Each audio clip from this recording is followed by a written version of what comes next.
Почитувани граѓани, почитувани медиуми.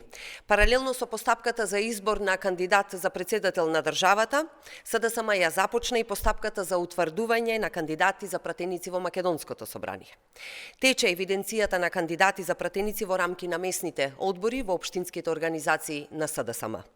Потоа постапката продолжува на ниво на локалните раководства, извршниот одбор, централниот одбор на СДСМ и секако највисокото тело, а тоа е Конгресот. Отворен е јавен повик за самокандидирање на кандидати за пратеници. СДСМ отвара можност за луѓе кои не се дел од партијата, но ги делат социјалдемократските вредности. Сите документи се достапни на интернет страницата на СДСМ. На овој начин, почитувани, во една демократска и транспарентна постапка, СДСМ ги избира најдобрите кандидати за пратеници во 6 изборни единици. Сите кандидати на СДСМ мора да ги исполнуваат највисоките критериуми, да уживаат висок углед и кредибилитет меѓу граѓаните, да имаат поддршката од сите етнички заедници.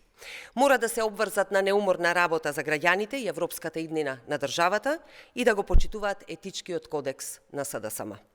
Пратениците се избраници на народот, представници на граѓаните, но и чувари на демократијата. Во изминатите 4 години се покажа колку е важна улогата на пратениците во Македонското собрание. Иако имаше 3 глобални кризи со посветеност, одговорност и во интерес на граѓаните, се донесоа исклучително важни одлуки, закони и нормативи кои беа клучни за успешно справување со сите последици.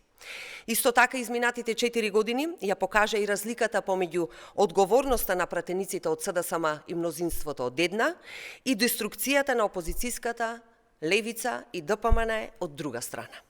Пратениците од мнозинството, предводено од СДСМ, работеа за граѓаните, носеа закони за финансиска поддршка вредна 2,6 милиарди евра, за повисоки плати и пензии, намалување на давачките за народот, но и одлуки со кои се овозможи почеток на преговори со Европската унија со заштитен македонски идентитет.